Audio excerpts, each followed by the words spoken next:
The African Centers of Excellence came on board fully about 3 years ago.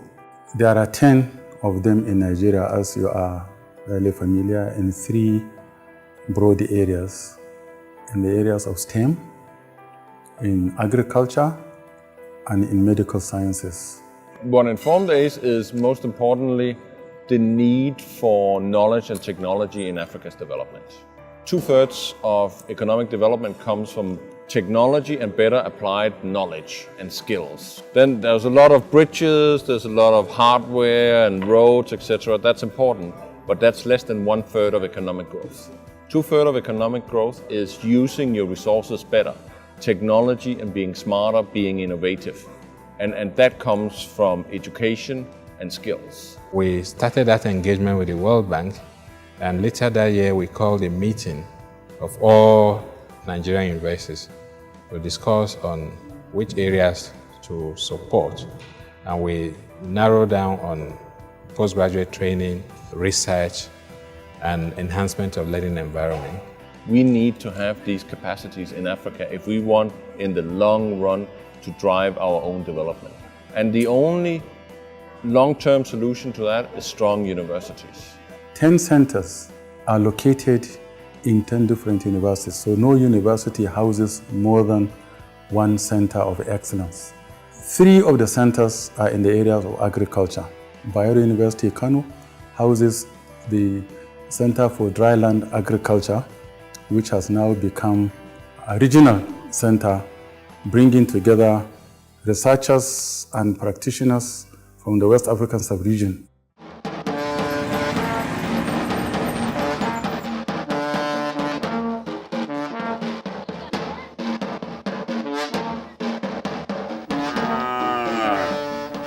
The CDA project, that is the Center for Dryland Agriculture, currently is one of the World Bank's African Centers of Excellence. The reason the university established CDA is to address the challenges facing the drylands not only of Nigeria, but of West Africa in particular. The center was established essentially a training center at the postgraduate level. We also carry out research and development activities. So we sit on the tripod of teaching, research, and outreach. The Sahelian region of West Africa is becoming drier and drier, and the practices of the past of the Sahelian cannot be used to sustain the growing population of this area.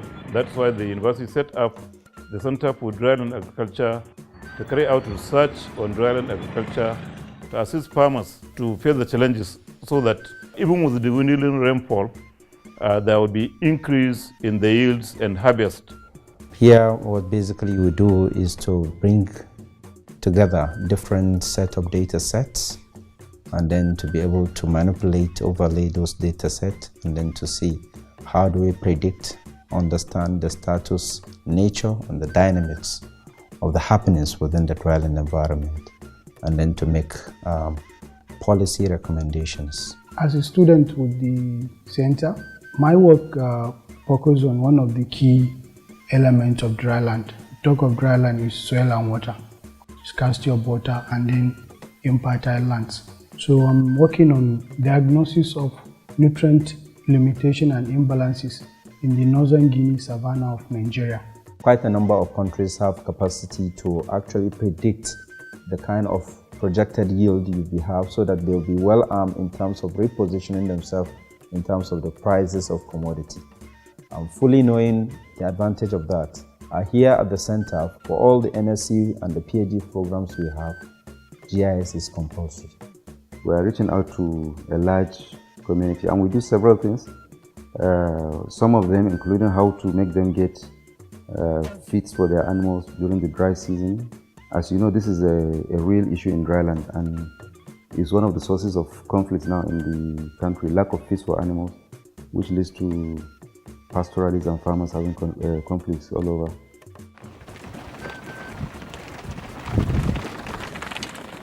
During this time, the animals are okay, as you've seen them now, but after 2 months from now, they will suffer. Even dry one is not available. So if you use the abundance of dry grasses now with agri-byproducts into form of wafer like this one to be stored using binder. This binder is starch as binder, it's source of energy as well as binder to bind it like this one. This contains the mineral requirement, protein requirement, and energy requirements. All requirements for the animals are here. Any kind of ruminant, even camel, sheep, cattle, goat, they are ruminant. This is a plant tissue culture laboratory.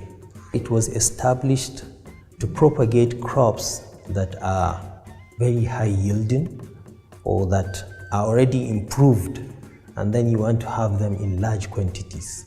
We have students right now from our 9 countries. We get applications all the time because the program sells itself through the students. They tell others about Kano, about the university, and about what we are doing. My study, it will help the society in terms of how they are going to manage their own resources. I want to improve the productivity and the efficiency of sorghum and maize. This is a good challenge for all Mali and all countries in Africa. We have acquired skills in which we only read in books. We have acquired skills of improving our teaching. We have had access to trainings, that we never thought that we will have them around in this country. What the students stand to gain by coming here is our programs are new, they are robust, addressing issues of the dry land. I think so far so good. We are on the right track. We are moving towards excellence. The idea is to be a center of excellence. We in Nigeria sometimes we have low expectation of ourselves, but we can be the best we can be. We can compete with the best in the world, and the center is showing that that is indeed possible, not only in UK but in Nigeria. The second center of excellence in agriculture is sited in Benue State University, Makadi. And what we have in Benue State University is a center for the control of post-harvest losses.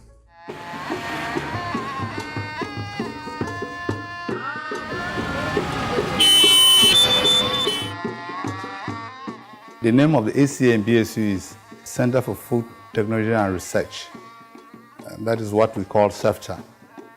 And it's basically for prevention of post-harvest losses. It's been shown repeatedly by publications and through research that more than 30 to 60% of all foods that we produce is lost due to poor post-harvest handling. And therefore, we consider that this is a very serious problem that needs the attention of all that are concerned with food security around the world. The aim of the project was to train manpower, MSc and PhD, to solve the problem of post-harvest losses. We suffer a lot of wastage this year, so the CEFTA mandate is to see how we can control that, maybe by value addition, preservation. We insist that whatever project that is coming up, you're either processing or you're adding value. And all those things are issues that can help us in mitigating post-harvest losses. We have been able to engage researchers both in West Africa and in Nigeria in particular in the area of post-harvest losses, and they have been able to identify a lot of technologies that we are now using to help farmers to improve shelf life of their crops. One of our basic problems with agri-produce is that of drying. The method that are used here for drying, they are local methods, which I consider to be very unhygienic and unprofessional. First, we considered issues of a system that would work for that, and then we came up with the system you are seeing here. This is a master's degree project on the design and development of a grain dryer to solve the problem of post-harvest losses as is caused as a result of poor drying system that farmers in the village experience. If you go to the rice mills, this technology would be a breakthrough for many businesses beyond farmers. I came up with this freeze dryer. It uses low temperature for drying. Like for tomatoes, can be dry with the freeze dryer at a temperature of -2 degrees Celsius. Pepper at a temperature of -1.5 degrees Celsius, and okra at a temperature of -1.4 degrees Celsius. So with this freeze dryer, it's easy to dry vegetables during rainy season.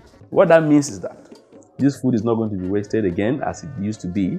Now you're going to process it to be able to even sell it in a form that people would prefer to buy it. I deem it necessary to work on mango because we have a lot of mangoes abundant in the country, and because we don't have processing, storage, and all the other issues that are connected to post-harvest losses, they spoil.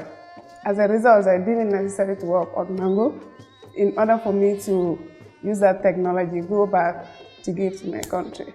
This place have trained me, and I have practically successfully produced biscuits from sweet potato, which can also be done with any other crop. And there are lots of other products, new products that we develop from our local crops and extend their shelf lives. So from here, I'm prepared for the industry. This kind of program doesn't exist in my country and in other sub-regions. And I believe coming here to study has opened up new horizons for me and new knowledge, which I can go back and deliver to the farmers and even to my government. The students have been trained in such a way that you don't need to be an employee. You have to be an employer of labor. That is why after the whole classwork, we send them to industries and internship for about 3 months. And what they do here is production of edible oil from soybean. Since I've been here, I've been able to bridge the gap between what I've learned in the class as a food scientist and then what is obtainable in the industry. The third center is situated in Federal University Abeokuta, and it is on agricultural development and sustainability.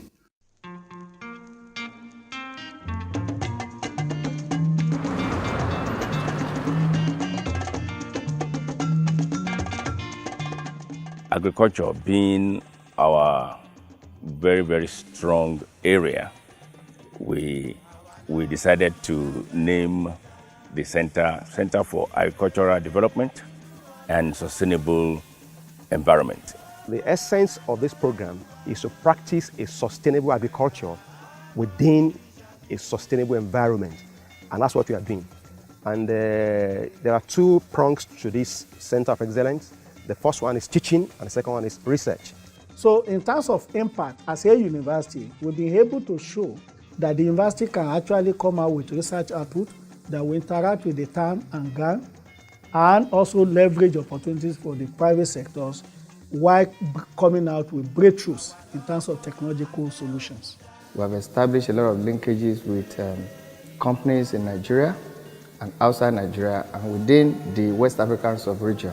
We have also been able to come up with problem-solving researchable topics that are currently having great impact on the industry. And that's what makes Kadesi very unique. Our projects are user-driven. We have been able to attract about 150 students into this program, average of 50 students per cohort. And out of these 150 students, we also have 13 of them who are from outside Nigeria, precisely from Gambia, Togo, Liberia, and then we have also Sierra Leone. CADES have created an opportunity or an environment that has allowed research not to be kept on the shelf. That's one unique thing I learned about CADES. I have seen 2 Gambians who have graduated from here, who were sponsored and trained by CADES. And the impact that they are making at home is very impressive. In CADES, we have been able to take care of all the nodes along the value chain. Is it from the breeding? Is it from the agronomy at the production level? or is it from the rearing of the animals themselves? Processing and adding value to the animal before it goes to the market. And that's what we have done. And it's creating quite a lot of excitement. This goat I'm holding is called Kalahari red goats. The goat originates from the Kalahari deserts. And the kind of research I conducted on this animal is to test the efficacy of turmeric, that is kokumalonga. This is Kalawad as a result of the male Kalahari and the female Wad. I work on ginger and garlic supplementation, adding it to the feed of the Kalahari goats. And as a result of my project, it has increased the weight of the animals. We want to look at how are we going to practice animal agriculture, or what we call livestock agriculture, within the context of a sustainable environment. I've improved our own local turkey through selection and crossbreeding, because it is believed that the exotic cannot thrive well in this part of the world. So we are trying to improve our own so that they can be as meaty as the exotic and to be resistant to some diseases and harsh weather. We need somebody to think of developing a fertilizer, and of course we noted it down. And that's why one of our students now has developed a fertilizer. It didn't just come from the blues. This is a poultry litter pelletizing machine. It's used for making pellets from poultry waste. And there's this integrated poultry farm where poultry is being produced. Found out that the wastes that were generated there were just useless, used for nothing. It affects the environment because of the pollution it causes, the smell and all that. So I felt something could be done about it. So that was how this idea was brought about. What the Center of Excellence has done is to complement the federal government's interest in diversification of agricultural produce, promoting import substitution, creating employment opportunities, especially for the youth, and enhancing the income generations by the populace.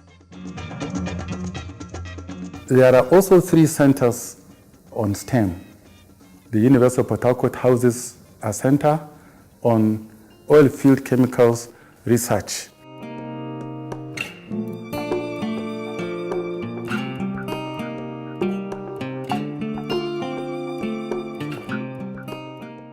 The oil and gas industry has been dependent on foreign inputs in terms of technology, in terms of the chemicals. It will surprise you that we import sand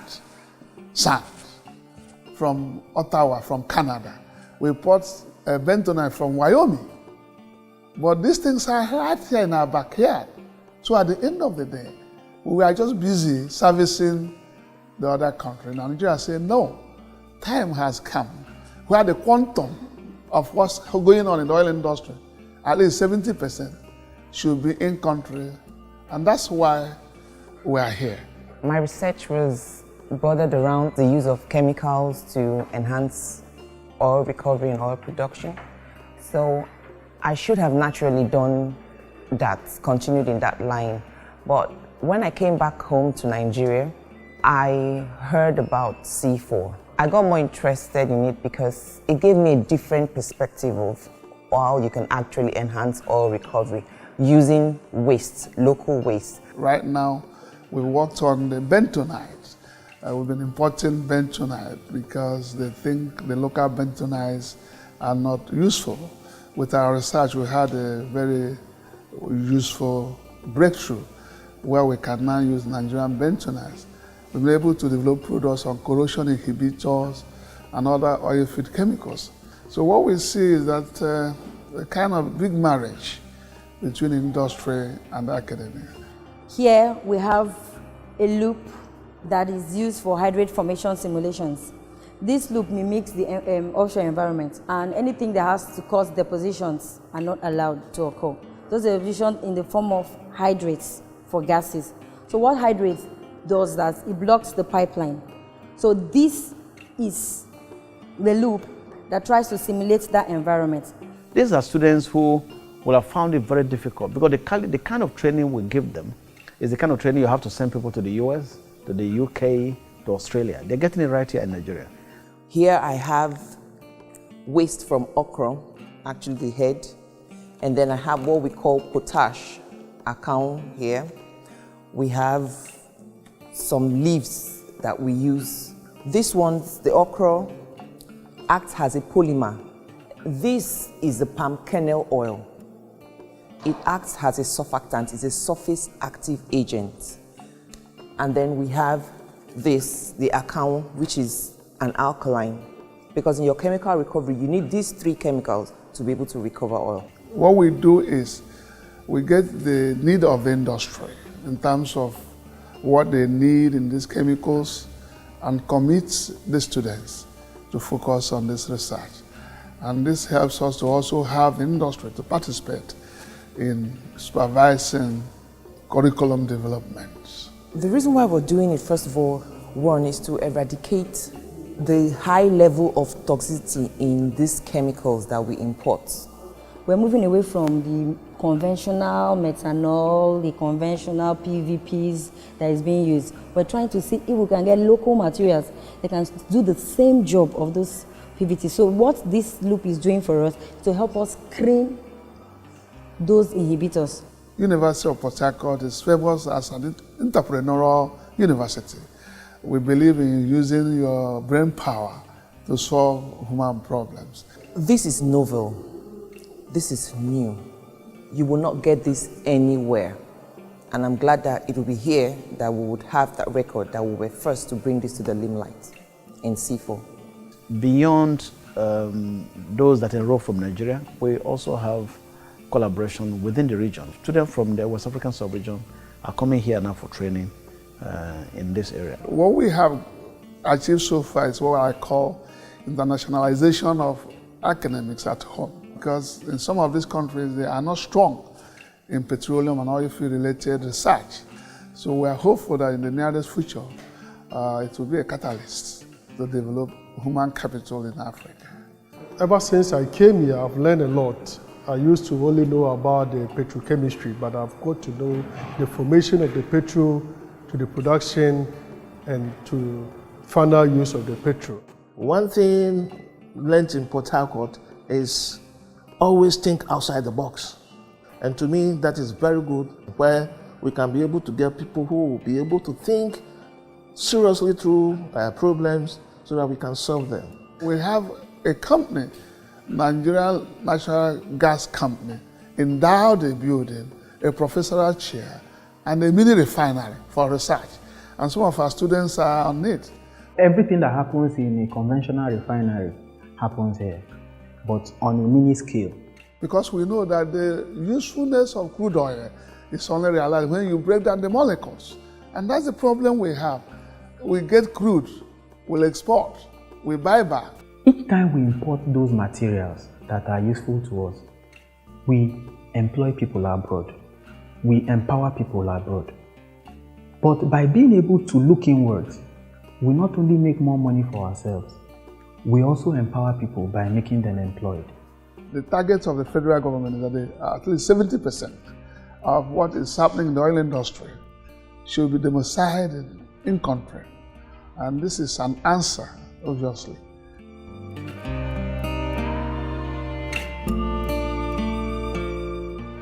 The second center on STEM in the country is sited in Ife, Obafemi Awolowo University.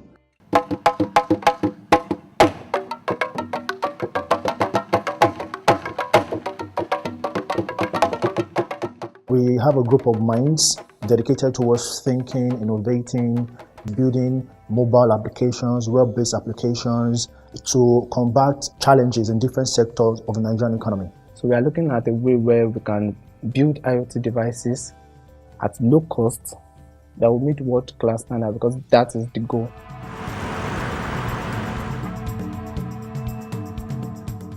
So the name of this center is OAU, ICT Driven Knowledge Park. And the focus of this center is to train masters and PhD in relevant ICT courses, both regional students and national students. The center as it is has actually placed us as the foremost ICT university in Nigeria. We have always been, but that has helped us to maintain our lead in ICT. We were the first university to introduce internet facilities in Nigeria. We are using our labs as a development laboratory.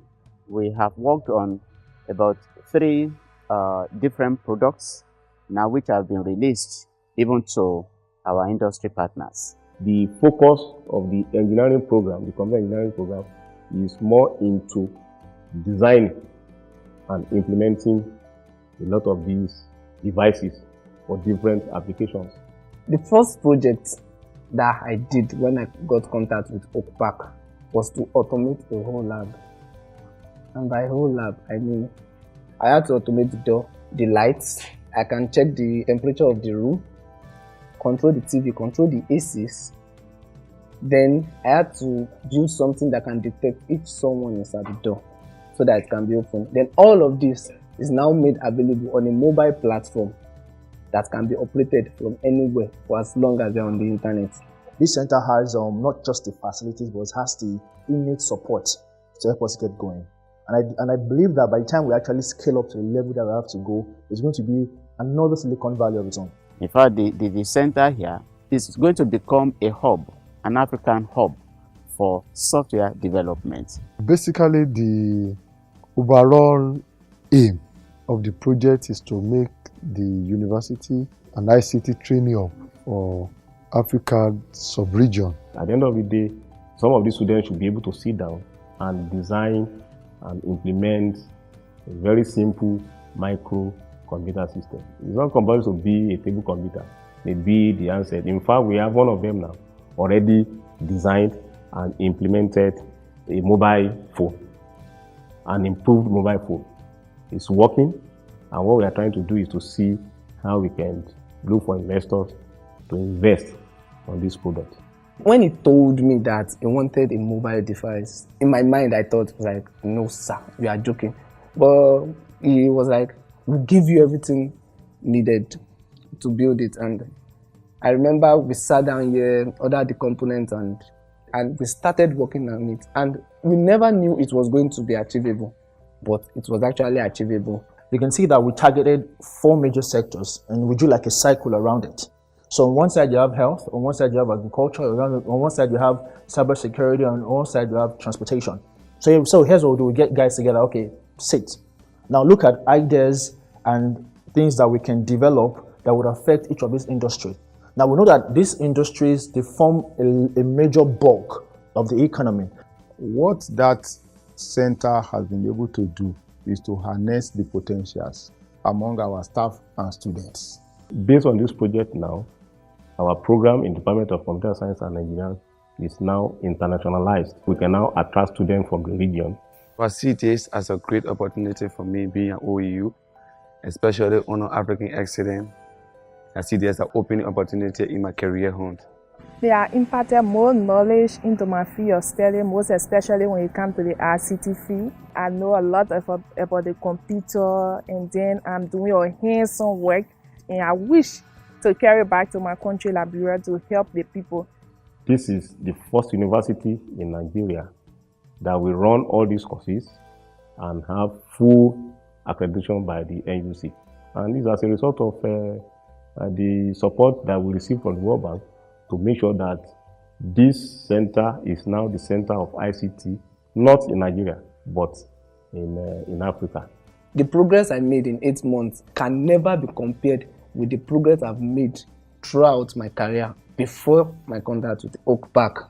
The Oak Park in OAU has been the best thing to ever happen to Obafemi Awolowo University in recent times. And that's why, as a university, we have taken it as a priority. And we have seen the potentials, and we know that is the future. And we want to move along with the future.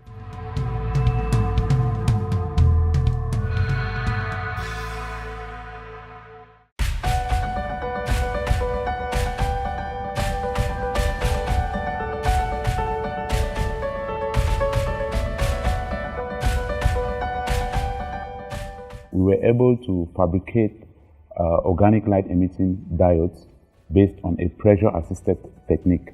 to reduce the amount of power that these devices will consume. So we want to make energy stored in batteries and supercapacitors in form of electricity.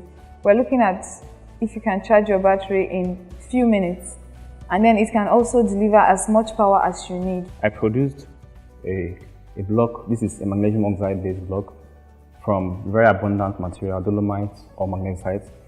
And I used rice huskers, which is an agricultural waste, to synthesize and produce my earth bricks. PAMI is a concept that came out of a desire by groups of scientists, mainly African scientists who are both here in Africa and in the diaspora, to provide an opportunity to build capacity for Africa to have people trained in certain areas of science and engineering, with the primary idea of focusing on problems of an African nature. And so this group of people got together to look at how to solve these problems. And it is that getting together that gave rise to the proposal to have a Pan-African group that we use the science of materials to solve infrastructure problems. And PAMI was born. In Africa, you know, we have a lot of energy challenges. We are wasting a lot of energy for lighting and display applications. With these kind of systems that we were able to develop through this research, we can have a significant amount of energy saved to be used for other applications. The model we use here is to use the best brains you can find, mostly Africans in the diaspora, bring them into AUST, and they transfer the knowledge they have in these areas. So we focus on three major areas: materials for health care, materials for energy, and then materials for other infrastructure. That area we call multifunctional materials. PAMI Energy Program focuses around the energy challenges that we have in Nigeria. So one approach that PAMI takes to that is towards the energy harvesting, energy generation, and we also focus on energy storage. In my research, I worked on supercapacitors. So supercapacitors, they are like batteries, but they are more beneficial than batteries, except for the fact that they have issues with their energy storage capabilities, where batteries have gone ahead of them. So the research work in supercapacitor is mainly to see how we can improve the energy storage capabilities. We have this bioengineering technology that's been developed by some of our researchers, targeting things like drug delivery for the treatment of cancer. Breast cancer being suffered in Nigeria here and Africa as a whole doesn't overexpress on the receptors which the white people out there use to develop the drugs. The kind of breast cancer that affects us most here, it's called the triple negative breast cancer. The triple negative, when you talk of triple negative, it's very, very aggressive in the sense that it may just start in a breast. That's the problem. You just go check the characteristics. Yes, it's a cancer. In the next 2 weeks, oh, I've gotten the drug that will cure it. It will change the characteristics again. So it's not stable. So that is really the main problem of triple negative, and it cures. If we can be able to get a receptor or a hormone which can be overexpressed on the tissue we have in the country here, the cancer we have in the country here, then that will be a breakthrough, and that's the breakthrough which we have gotten. So the next step now is the drug. And one of our major outcomes is that we have found a drug that kills very effectively the kind of breast cancer that affects us most here. This program tries to work in the area of developing technologies for improving on mining and minerals processing. So we focus on barytes and gold. These are two major areas: barytes to address the oil industry, gold to address what is happening in places like Zamfara, looking at the issue of safe mining. We need to refine our crude oil, and one of the things which we need to do so is drilling mud for us to usually tap this crude oil from the oil source. And for us to do this, we need aerating engines, of which barite today has been taken as a better substitute to those ones which have been used earlier for now. So we feel it's actually adding values to those things. We help us stop the importation of barite into the country. So it is this PAMI project that has enabled us to get to a level where Total is now talking to us, and we are now working with them. We're also receiving additional support from them. And their interest is to make sure that in the near future, the oil industry in Nigeria can source barrels from Nigeria. We are quite happy, with the level of achievement of most of our students and the kinds of interactions that they bring to bear, on the university itself.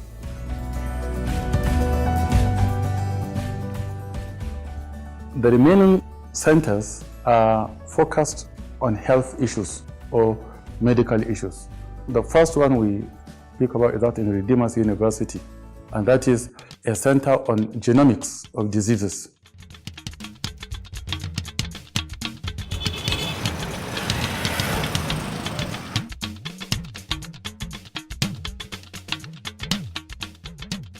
SGID is the African Center of Excellence for Genomic of Infectious Diseases.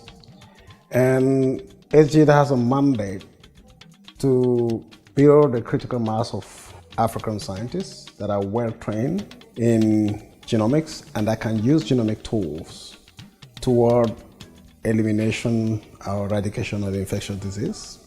Then the other mandate for SGID is actually to develop genomic curricula, because these are curricula that never existed in the African university landscape, and we've already introduced two, and which were approved by NUC. When you talk about any particular disease, especially infectious diseases, you want to talk about us solving our own problem. Our overarching goal is actually to, what we say, create an environment where Africans can come in and then do high quality, valuable, ethical genomic translational research to solve health problems in Africa. I'm glad today that we have not only proved that great things can happen in Nigeria, we've also been able to prove that Redeemers University, a private university, can go where angels were not there. SGID has made Africa enter the annals of medicine by successfully diagnosing the first case of Ebola in Nigeria and then guiding the Nigerian government through the process of containment of that outbreak. It was here in SGID that the infection was confirmed in Nigeria. And it played a prominent part in curtailing that outbreak, what could have been disastrous for the entire nation. The Lassa fever that people are talking about now, the diagnosis tool resides with us. Last year when we had this outbreak, the monkeypox, samples were coming in, and last year alone we analyzed well over 100 samples, and then by January this year another 44 samples came in and we've analyzed that. So that tells you that we are well able and capable to do all of this analysis. When Ebola struck in the US in 2014, within 48 hours, we had on our campus a delegation of the US CDC and a delegation of the US AID. And the question was they wanted to come and find out what miracle we were doing. They were very, very, very clear about the mandate, that they were coming to learn from us how we've been doing it and how successfully we've been able to do it. And the team have been working with the specialist hospital in Irua on Lassa fever, and have done a fantastic job developing rapid diagnosis tests for Lassa. Area Specialist Teaching Hospital was because that is one area where Lassa fever is endemic. Within 4 months of the Ebola outbreak, we did something that has never been done in the history of science before. We were able to develop a 10-minute rapid diagnostic test for Ebola. That is the only test which is today approved by the US FDA and WHO. So the introduction of that test actually in the field, knowing within 10 minutes that somebody was infected or not, was a major turning point to contain the outbreak. We have the ability to analyze whatever it is that comes into the lab. We have the capacity. Then we have well-prepared protocols that we follow to analyze samples. So I'm very confident that we can do that for Nigeria and for Africa also.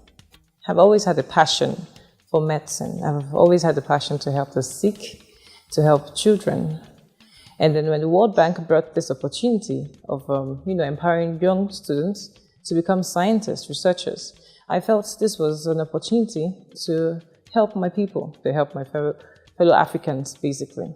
And so I think with my research work, applying molecular techniques, I could actually answer some questions and also help in tackling some issues with malaria, which has been some issues since 1904 or so. One of the things that as scientists we're looking forward to achieving is the complete eradication of malaria. And one of the things that we have to do to actually achieve that is to understand the various clones circulating in a particular population. And that would influence the kind of vaccines one can develop. So my work is centered on understanding the diversity of Plasmodium falciparum across the country, across Nigeria, and fortunate to be here doing such research. I'm currently involved in the next generation sequencing platform, where we kind of use that cutting-edge technology to sequence viral genomes. Like for instance, like during the monkeypox outbreak, Lassa fever virus, and all of that. The first capacity that we should be talking about in Africa is what? It's human resources, brain capacity. I think what we've done is actually to embolden the brains of young Africans to believe in themselves and then believe in their ability to deliver on African problems. I've been fortunate enough to do my master's abroad, and coming back home doing PhD here, it is wonderful. It is equal to what you can get abroad. It is world class, if I may say that. It is world class.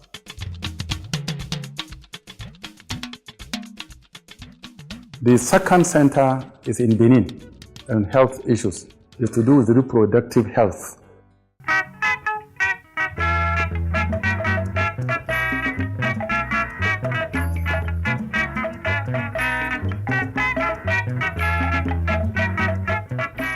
The CERI actually is an acronym for the Center of Excellence in Reproductive Health Innovation. It's one of the ACE programs based at the University of Benin here in Nigeria, and is specifically designed to build capacity in the West African region for research and training in the field of reproductive health, specifically in 4 disciplines: obstetrics and gynecology, public health, nursing, and health economics. So CERI's mandate was to train health workers, not just in Nigeria, but in the West African sub-region, to be able to tackle these health challenges and then also conduct research. And we also do short courses for people who are at the point where impact is most needed, the skilled birth attendants, to help to monitor the pregnancy, delivery, and postnatal care of these mothers. Most of reproductive health burdens such as maternal mortality rate, child mortality, infant mortality are higher in West Africa as compared to other parts of the world. So we felt that one of the reasons why there is such a huge challenge of this huge burden of reproductive health was because of lack of skilled personnel to manage the discipline. So we have multidisciplinary research groups involving doctors, nurses, sociologists, even health economists, and even lawyers. And we created about 4 or 5 research groups with different focus. One is on quality of maternal mortality, the quality of the kind of services that are being rendered. The second one is on how to improve uptake of family planning. The third one is on controlling abortion.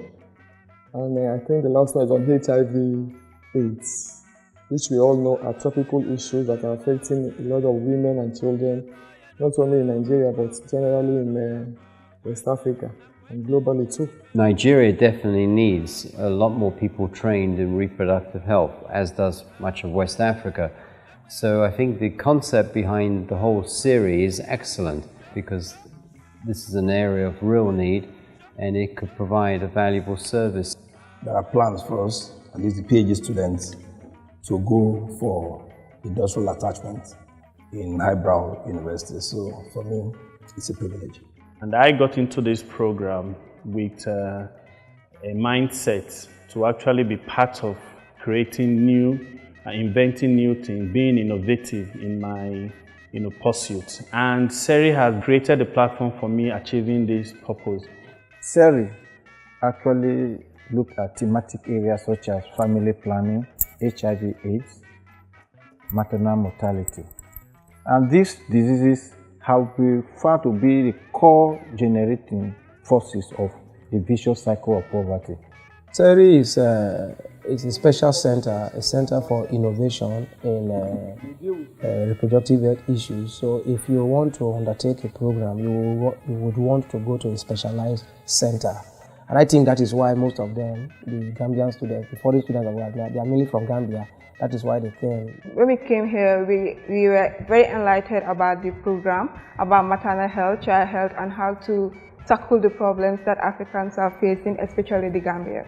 I believe that when I get back to my country, the Gambia, I'll be able to make an impact through advocacy and research to make sure that things that are a burden in reproductive health, especially maternal morbidity and mortality, is scaled down to a reasonable amount. Here, students are compulsorily moved to go for internships, either outside the country. Some students have gone to Harvard, some have gone to Kenya, some have gone to Ghana, because we believe that these graduates must be ready for the industry when they graduate. So that anybody that gets the CERI, Masters or PhD can be sure that he can practice this profession anywhere in the world. The whole idea is to have a holistic approach to the problems of reproductive health. Next center of excellence is in Jos, University of Jos, and it is on python medicine.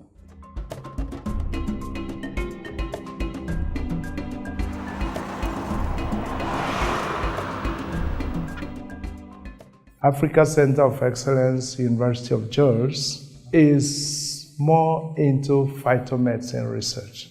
And phytomedicine, we are talking about the herbs that are used all over the world by especially the rural population. Almost everybody now wants to use herbs or herbal products, and we want to make it the best for them to use. We have been working closely with traditional medicine practitioners in the past, and we simply leverage on that. And there are several ongoing research projects in the area of phytomedicine development. What we are really investigating is how effective is this plant leaf we've chosen. If you say something has medicinal properties, the best place and the basic to start is the phytochemical quantification. We look at plant components that could have the active ingredients for vaccines or for drugs too to be developed. So this machine can analyze and dictate active ingredients from plant source and even animal sources that could be used for drug discovery and development. If there is a claim that this plant has this activity, now the only source of establishing that fact is with the use of animals. So you can administer the drug preparation or the extract. Once injected, you can establish that, I have observed that this plant has this activity or that activity, that this is the effect of the extract on the animal when administered. That of late has become very expensive. How to keep rats and the rest of them. Even the space is also a problem. Also, the recent human rights problem. By the time we do research in this part of the world, they will tell us no, we did not follow the ethical way of doing it, that the rights of the animals have been abused. And we now thought of another model, the fly model, in the sense that the fly has about 75% genome similarity with the human.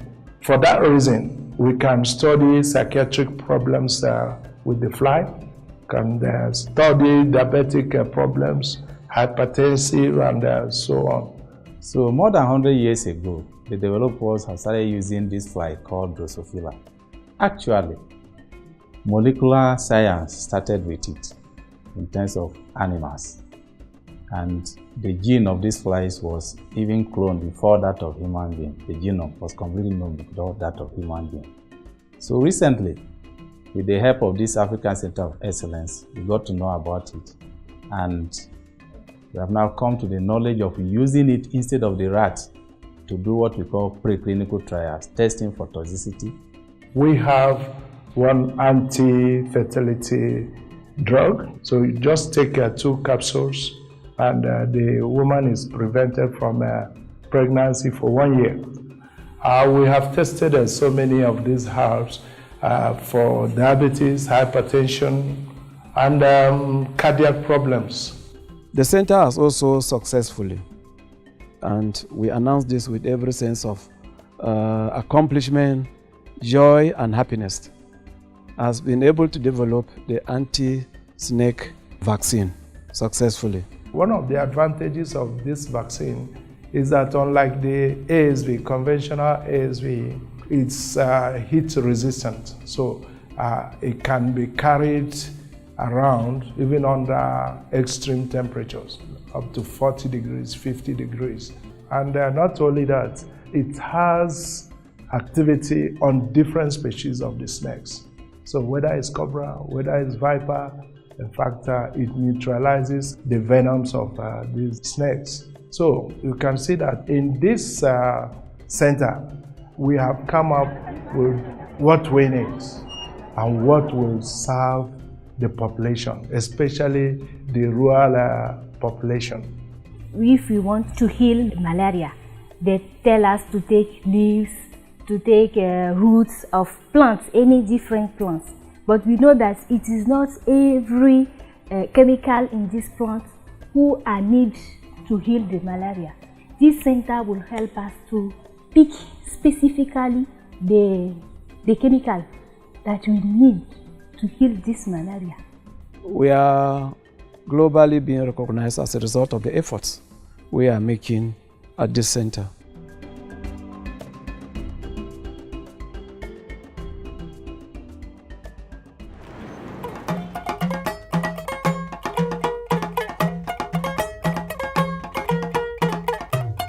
The African Center of Excellence for Neglected Tropical Diseases and Forensic Biotechnology is one of the World Bank centers in Nigeria that is focusing on health.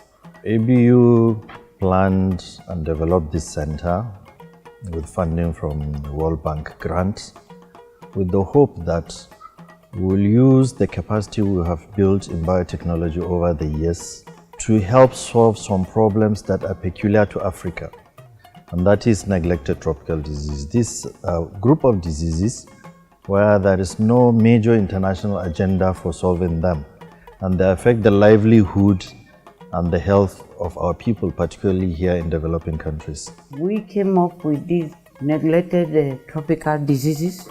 There are several of them, but we felt the 3 pertinent ones: trypanosomiasis, filariasis, and rabies. Neglected tropical diseases are diseases that affect mostly the rural populace within the nation, and they constitute the largest proportion of our populace.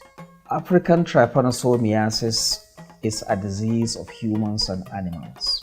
The disease occurs in 37 sub-Saharan African countries. In fact, because of the severe economic losses it causes to the subcontinent, it is referred to as the poverty disease of Africa. So our focus as a center is how do we address this problem so that the larger populace will be taken care of in terms of their health, in terms of their social impact, and in terms of the economy. I am working on one of the neglected tropical diseases, which is lymphocytic filariasis. This lymphocytic filariasis, when it catches a person, some of the signs are in the male, the scrotum becomes enlarged, and in the women or in the ladies, it is the breast that becomes large. And for both male and female, one of the limbs sometimes becomes swollen. The major vector that carry the organism to humans is mosquito. A mosquito lives essentially where you have bushy environment or stagnant water, flowing water. So that's why it affects mostly the rural dwellers. I'm trying to investigate the potential immunogenicity of vaccine, third generation vaccine precisely, from a particular gene in Trypanosoma congolensis. One of the reasons why we're researching into rabies is to be able to understand the pathogenesis, i.e. how the disease develops in the host, to also understand its epidemiology, i.e. its distribution in the major reservoir and major vector, which happens to be dogs. So what we are trying to do is actually to get information that will tell the public that, look, you have dogs in your house, you're trading them or you're rearing them for pet purpose or possibly to be slaughtered someday. You need to know that they could be apparently looking healthy, but be walking around with the rabies virus. And if you are not careful during the course of maybe trying to play with them or walking around with them, they could be stimulated and maybe beat you. There they spread the disease, because the transmission of the disease, the major part of transmission of the disease is through their saliva. Basically, I collected blood samples on filter paper from cattle in 2 regions in the Gambia. And then I also collected retrospective data from the ITC, International Trypanosome Center. So basically, we wanted to know what are the species that are prevalent in the Gambia from the retrospective analysis.